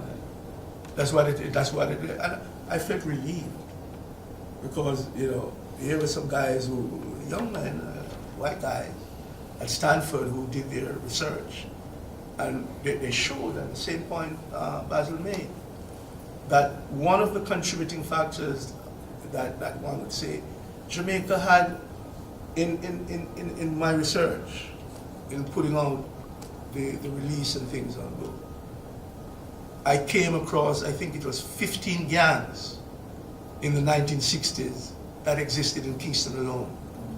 15 gangs. And these were not gangs who were like just playing softball or badminton or what have you.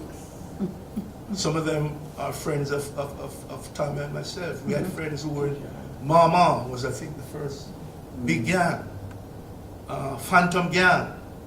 We had friends, Basil, I think, although Professor Wilson has established very much in academia, and I don't feel so mind me telling the truth, he has a tinge of the rude boy too. You know? You can still see it in his walk. So true, you know, Baga. I'm telling you, you know. So we were all exposed to one level or the other. But really, it's a failure of the leadership. It's the leadership that in different ways, I mean, I'm looking now, Basil Jama, and you are very much knowledgeable of what's taking place there now, which came out yesterday or the day before, of the low ratings that Peter Phillips has among the polls that they took of how the people perceive his leadership. It's not there. But it is there. I mean, when you talk to the people, you can see the leadership have not emerged with the consciousness and the respect. And this is I mean, I talk about my parents all the time, man, because I'm really what my parents were, manifest. From I was a child, my father keeps telling me over and over till his dying day that the major problem in Jamaica is that he called them the ruling class, have no respect for the working class masses in Jamaica. Nope. To this day. Legacy. No respect for the working class people. And he was there as a young man. He was beside as a young man watching Bustamante. He was the man who told me why he defended the Jamaican Labour Party as against my mother, who was a staunch comrade. So even that dynamics I grew up in. I grew up in a household where my father was a Labourite and my mother was a PNP. But they never quarreled about politics, you know what I'm saying? Which maybe is a savior for me. They kept it out of the bedroom. They kept it out of the house completely, man, you know. But it is always a failure. And like you mentioned of the Singapore experience, a leadership emerged that took control. Cuban Revolution, a leadership emerged that took control, that really had the significance and had the empathy and had the understanding, the sensitivity of what the working masses were undergoing. And this is what I try to get out of A Reason for Living in terms of the characters that I came up with. And again, I think Basil alluded to it, or Jama earlier. You can only have a successful revolution, really, if there is leadership from the ruling, from the intelligentsia and what have you. Jamaica never had that. It failed. It always failed. They never really see that it is important and significant for the people to have control of their path, direction, and destiny. Brother, you, Jack. Lady, Oh, I'm sorry. somebody, your sister. Well, my question is not in regards to the revolution, it's in regards to Basil's introductory. If I'm correct, you mentioned that a lot of Jamaicans went to England, and after a while it stopped or it slowed down. 1962, gate shut. What? Well, first, why? Was that because of the independence? Yeah, once we became independent, we were no longer British citizens. We lost our British citizenship, we had Jamaican citizenship. So we had to go to Britain through different channels. And to Canada. After 65, after 65, but it had a different class character. The exodus to the United States had more of a middle class orientation, whereas the influx to Britain had a lot to do with people from the countryside and the urban areas. So more servitude, more going for service job, that type of. But remember during the European Civil Wars, also known as World War II, they killed a lot of their labor. So they needed the bus drivers, the nurses, and there was an influx. Yeah, big shortage of work. But we did get some lumping in the New York area. But most of them came illegally. The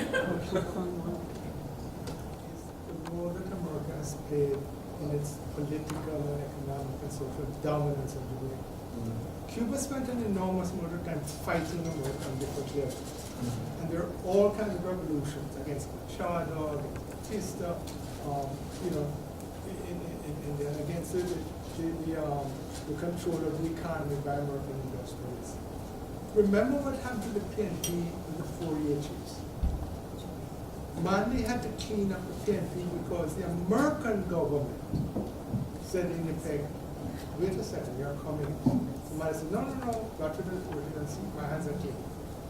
The same thing happened in terms of when we wanted to legalize marijuana. So we have always been under the thumb of the American. So it's not necessarily the intra, class struggles is quite valid, but you've never been able to get out from under the American influence. And I think that is a key kind of True. True. I would extend it further to say we've not been able to get under the thumb of capitalism. Okay.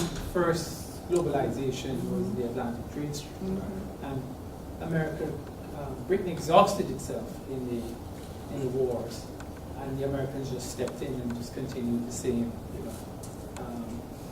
taking surplus. And their genius, if anything, was what they offered was consumerism, higher purchase. And then you became a slave to the market rather than to a political system.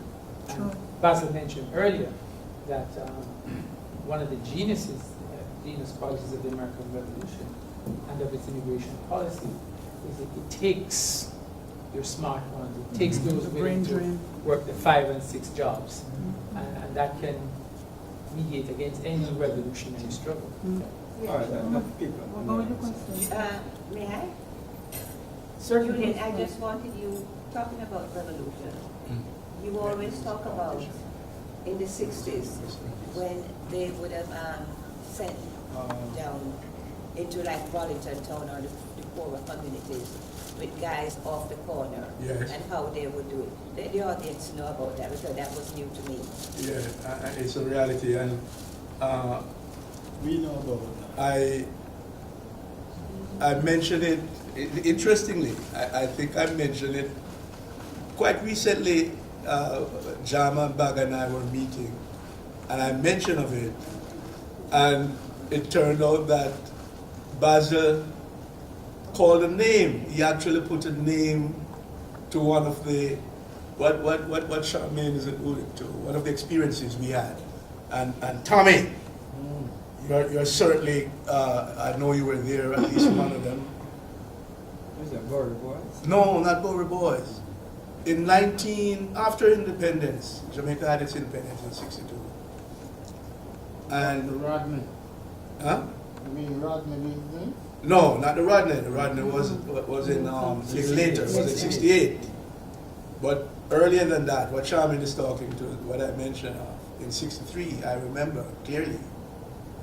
There was a group of like enforcers who they were all like Jamaican whites.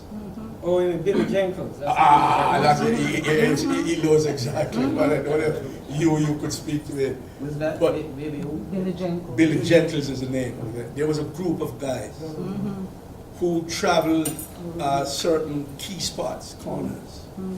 And what had happened is that the government, I think it came just after the Cora Gardens incident. I tried to use another term. It's a little more than an incident.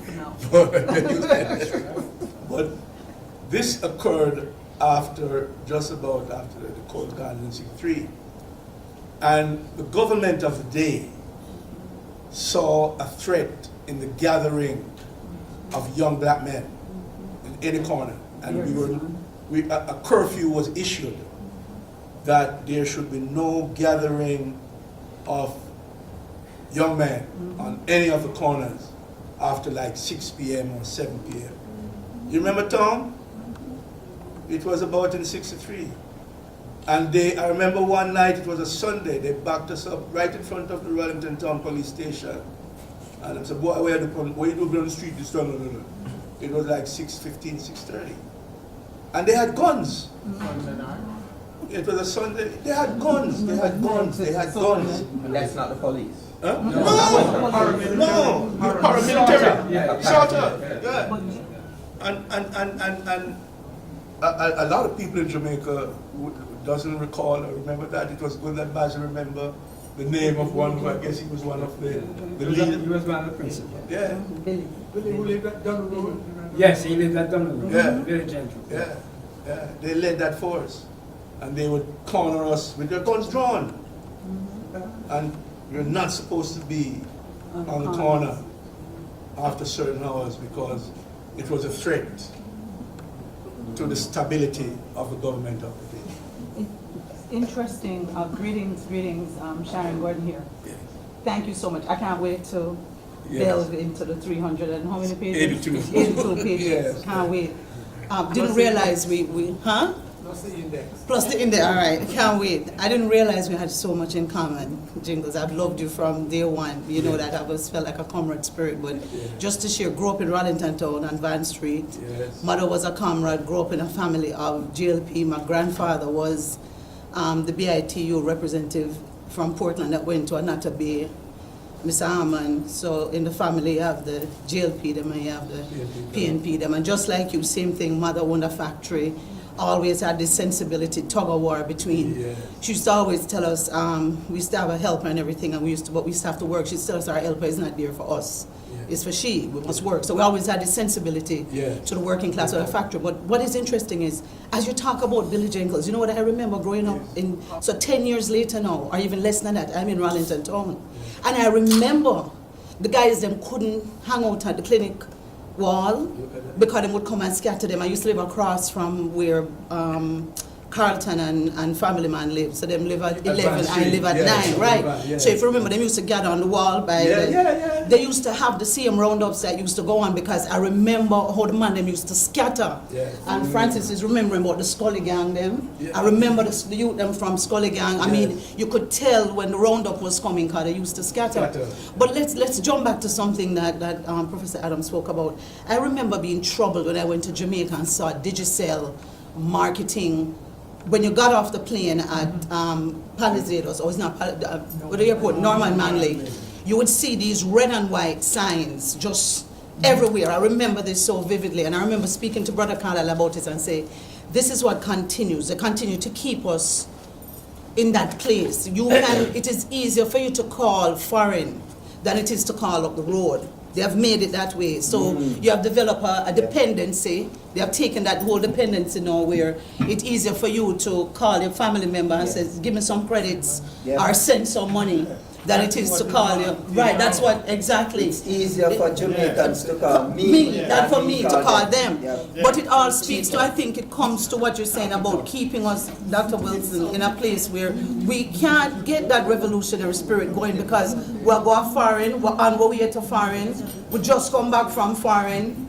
Somebody, you understand? So we always, we feel like, and again, the intra-class struggle, so you might be of a family where you're struggling and working, but your auntie who is such and such. You see, and so that is why I get what you're saying about the whole intra-class struggle, but let us fast forward to where we are today now, and all of this manifestation, and we've seen all of this, just to what you were asking Jingles about, what he would do in the book, and that's why I can't wait to see, but you are touching on it. The more things have changed, the more they have remained the same. I think that just because we're in a global situation now with the social media and the cell phones, we're able to see these things, and because so many of us have gone to school and got a certain type of education, we get it, we see it, but that revolutionary spirit, it's just not there. I always wonder about that. It's just, we talk the most as Jamaicans, boy, Ray, and this and that, but it's like, we are really sometimes considered like, are we really punks? Are we just, you remember all a girl when we were younger used to say just a run off a mouth? We do that very well. We are very, but are we really revolutionary? Do we have what Peter Tosh says, every man want go to heaven, but nobody no want die, and I think that is what is missing in the whole matrix, that we don't want dead faith. And I'd love to hear it. You know what I mean? Coming in the 70s, I mean, what you talking about, I've never heard of that before. Billy Jingles, so and so forth. So And you're right to town too? no, I'm from Abbeville. You know what I mean? So I'm from the east. Yeah, man, I'm an East person too. You know what I mean? But oftentimes we're looking for changes, and we think that change is going to come a certain way. Yeah. Change is going to come in culture, and we can control culture. Right. And what I'll say to people a lot of times is that you cannot control culture. Because oftentimes we think that a culture going to change because of our morality. Right. The culture should move according to our morality. All right? But our morality comes from our parents' morality. Sometimes we have to see things happening. We may not like it, but it has to happen. That is development.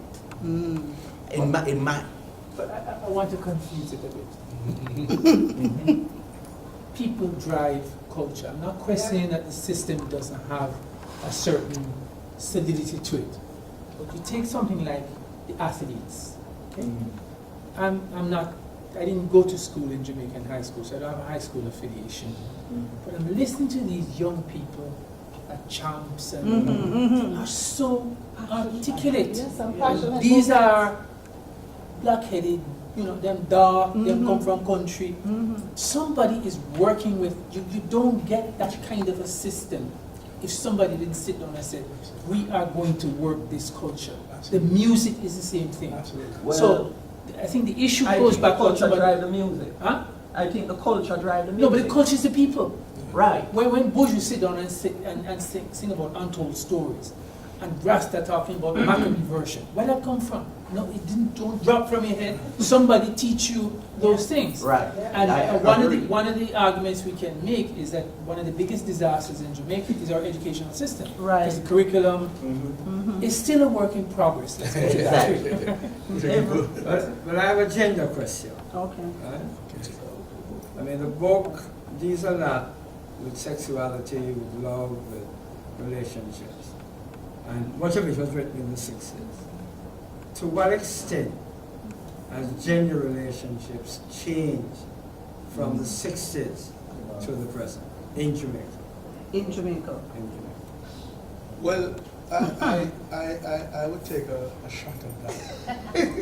It's meant for you.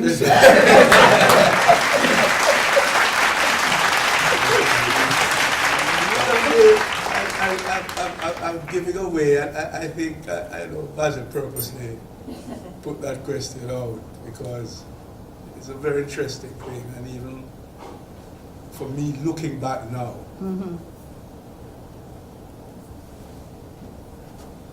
there is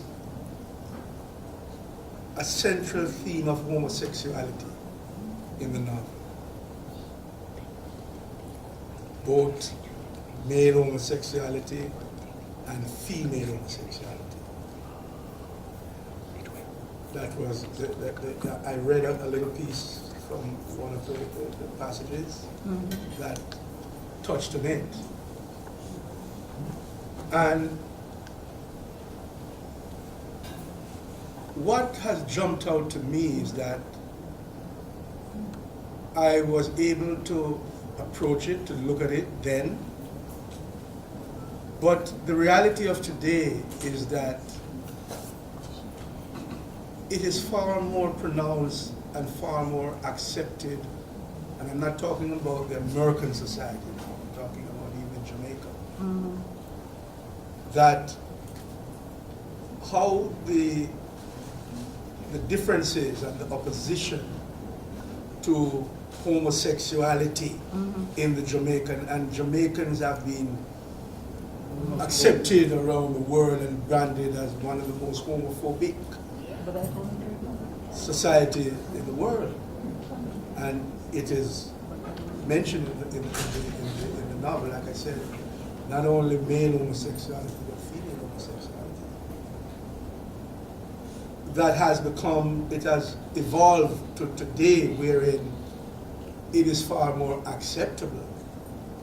And I would not go as far as say appreciated, maybe that's so too. But because of the world dynamics, and my wife and I were listening to the radio recently, and we heard of a young man, one who was being interviewed, and he said how much he had loved America, and he always, he gave high praises to Obama until Obama opened up homosexuality and homophobia is still there. But in response to the question, Basil, I would say that there has been, even in terms of, not even going to that extreme, even in terms of women playing cricket. I mean, what I wrote in the book, and Tom is there with me, I mean, there was a core of us who really was, I couldn't understand women coming out highly attractive, and I mean, there was so much opposition to women playing cricket in the 60s. Wembley was one of the first teams, right, Tom? Sure. That entered the start. Responding to your question in a way. Somewhat, but it's in terms of gender. Gender, yes. I mean, one is that you have seen, if you rate education institutions in Jamaica, the women tend to come out on top. If you look at managerial positions in the public sector, women tend to predominate. So in terms of our educational system, in terms of the achievement as educational outcome. Now, there is a big dilemma that comes up within the family, because neither Howard the son, neither Robin, his nephew, who is into politics, and the other person as a male, he's going in medicine, Bernardo. So old Edmund has this big empire. At the part I read from, he was even thinking he's putting a feeler out. He's expanding into Costa Rica. But the only person in that family who has shown the interest and the ability and capability of taking over if the father died is his daughter. And he, the father, cannot accept that. He's wrestling to accept that his son, Howard, is not there. He's not showing any interest in running this vast empire that they're now asking him to put up money to fund a revolution. The book I gathered deals with violence, sex, and love in the 60s in Jamaica. Yes. Unfortunately, I wasn't able to experience that. I was in New York. So I saw and Professor Wilson talked about the essence, or seeking our essence. Am I right? Yes. So those three things I think are important in terms of our own essence. We were looking for it here in the U.S. In what we call the Black Power movement. Yes. Where the violence that I gathered, experienced in Jamaica, was about a liberation back then. Rastafari in Jamaica told the world about love, peace, and love. Yes, sir. Right? That's our essence. Yeah. We're fighting for independence, and our essence then resulted in a certain cultural result. I often say that reggae is the first expression of Rastafari, as far as something out of our essence, Right. which may be. You haven't observed that externally, Yes. I'm trying to digest it now in terms of the book you're writing, your research, and I think I raised a question to you before. And Professor Wilson also mentioned, how does this affect us today? Because I see a different expression in our own essence as black people and Jamaicans as well. In terms of how our essence today relates to those three things. Violence, love, and sex. If we even look at the images and the technology today, forces us to look at the images of our black women. And I see it coming through WhatsApp from Jamaica in some very interesting ways. Someone mentioned a woman with a cutlass slapping at you. Okay? That's part of our violence today. It's not structured for a liberation as the violence or in the 60s here we talked about, and I remember the dialogue, the discussion, the scientific use of violence was for the liberation in Africa, the liberation movement there, the black movement here in the US. So I'm wondering how we, as we look for solutions, will address our essence in finding solutions. It may not be a physical revolution, but a cultural revolution that may take us and shape us to where we're going to be in the 21st century. Yes, yes. The segregation going to high school was minuscule. Right. So one of the things that we had in the 70s and thereafter was a tremendous democratization of high school education. Right. Not maybe having the educational outcomes that we should have achieved, but most kids in Jamaica now have had an experience of starting high school. Right. Even if they don't get CXCs Right. or advanced, but they do get a chance to go in to high school. Right, so it's a big difference from, let's say, the 50s and in the 60s. All right? The second thing is that tertiary education has also expanded significantly in Jamaica in terms of community colleges. Right. And you can find almost every American college, maybe except for John Jay College, doing some kind of accreditation or offering credits in Jamaica. That's like that. We have a prison to college program being set up in Jamaica. In Jamaica? All right, all right. I stand corrected, sir. so, I mean, there's no question that there are more people getting tertiary education. But your question is whether education leads to societal transformation. And education can lead to greater conservatism or it can lead to transformation. And that transformation would come from the intelligentsia. But one of the things that we have seen since the collapse of the Grenadian Revolution is a complete confusion in terms of the Caribbean intelligentsia. Right. We have not recovered from the collapse of the Grenadian Revolution. And just to add to that, that first the Grenadian Revolution, this was 30, how many years ago? 35 years ago. And there has been no accounting of what has happened, which is the major failure. So Bernard Core came out with a book the other day. It's a joke. It is As parents, we go through hell when we, as a friend of mine say, spend so many years teaching our kids what we say right versus wrong. And then they go out in schools or they go out in the society and they sit for 15 minutes with some other kid who never had that type of upbringing. And it is amazing how the transition occurs so quickly. And I think it's the media, it's the social media, it's the advance in technology that exposes our kids to a quote-unquote different world that makes them forget where they're coming from, makes them not understand the struggle, makes them disrespectful to the helpers in the home who are taking care of them. In our life, when we were growing up, if you say one bad word to the helper in the house, when you come home, your parents straighten you out. Now, all helpers would eat at the table with us, anytime, any day. Now these kids, their thinking is so different. And it's not the strive, they're not striving to understand their culture in the deep way and where they're coming from and what happened to their parents, and it must not happen to them, and that they must liberate, that those who get out and are doing well should turn back and try to improve the ones that need a little help.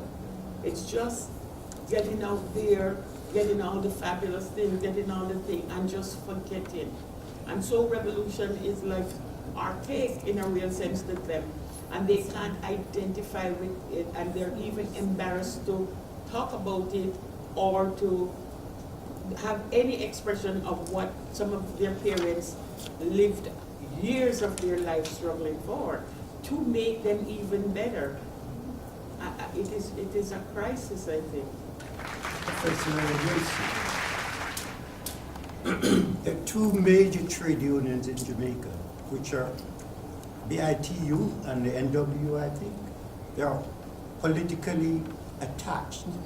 Does this have any impact on what goes on in the economy in Jamaica today? What role has those trade unions played? Trade unions have really declined in terms of their political clout. They don't have the impact that they had, let's say, in the 30s, the 40s, and in the 50s, and even the 60s. And I think that has a lot to do with globalization. That has a lot to do with the economic stagnation that has overcome Jamaica from about the 1970s to the present. Present, where our GDP average growth might be -1. And so you find that there's a struggle for scarcity. Right now, the police are arguing for increased wages, even though they're working overtime to maintain social order. Leadership became so erratic that there's no direction in terms of really transforming the government. It was also unfortunate that at that particular time you had tribalism and you had Siaga and all that. But those are the only three moments that I can think of any possibility of any kind of revolution. And I keep going back to the whole thing that we're a totally different nation than Cuba, which had a history of fighting capitalism, fighting the United States. And that for many reasons, because of the brutality of Machado and Batista, created that kind of revolutionary group. I saw that. I was very much involved in writing as a young boy.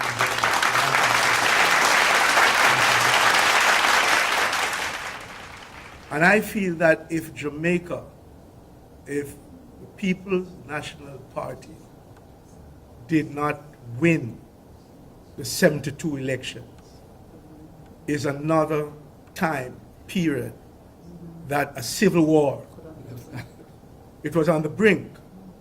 It was on the brink. And what really killed that was that the Jamaica Labour Party, who were in control up until then, decided to allow the voting age to move from 21 to 18. Because the youths, I mean, they were so upset, they were so in turmoil over what was happening and what was taking place in Jamaica in the late 1960s into that election, that there were people, and I mean, when I was leaving Jamaica in 1972, early 72, I had people who were in the streets. Some of them went to high school, some of them were workers, but they were in the streets. And I remember there was a little session that they had over in Rockford, Rockford, on the Warwick. And 3 guys came because I was leaving. And Johnny Golding, my wife's uncle, you know Johnny well. And they had a little party out there, out in 7 Miles. And there were guys who came down and said, Jingles, oh, you can leave at a time like this. You can leave us at a time like this, because they saw in my writing a revolutionary stance. They identified with that revolutionary stance. And they felt that now that the PNP had just won the election, it was necessary for people like me to remain in Jamaica, to make sure that we contributed to, but they were so in arms, and the Labour Party saved a turmoil in Jamaica by allowing the age limit voting to move from 21 to 18, because all of those kids, man, were up in arms. They couldn't take the Siaga coming out of the U-share thing anymore. And I think that was another window that was there.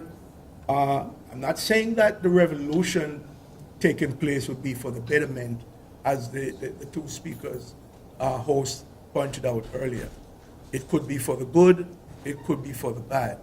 But the point is that it did not take place, for whatever reasons. You get to make the closing comment, and then Jingles will do a little blurb on the book.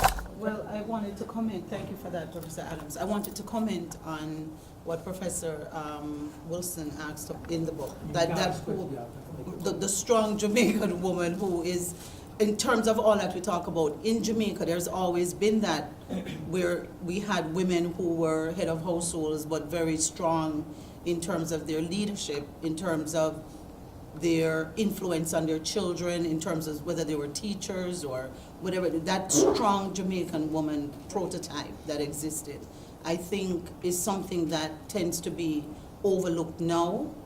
As before, when we were growing up, you had, whether it was the school mom or whatever, you get the Yes. grandma, you know what I mean, the woman in the village, that strong Jamaican woman. Yeah. And as Dr. Wilson was asking, I didn't see anybody touching on that. It's more women as being sexual, objects or whatever, as opposed to women being leaders. A character who is not live in the book, Okay. who is referred to by all of the main characters as being missed because of the leadership, of the direction that she had laid, the influences that she has had on what Earth have come to be. Okay. And the fact, as I said earlier, that the one of the main female characters was really at the essence, the central point of taking control, which we all know now. I mean, when you look in Jamaica, the amount of women who are in business leadership. Right. As the matriarchal influence still holds true. That's right. Because the women are still the one leading the family and doing great things. Getting the credit for it, I think, is a problem. They don't get the credit, but that's the one part of our culture that still holds strong. The women guiding and directing the lives of the kids and even their partners, the men, working with them because they had a great idea. What has not happened to the extent that it should is placing the credit on the women for doing it. My mother who fathered me. It's in Kindle, it's in hardcover, and it's in paperback. Soft cover.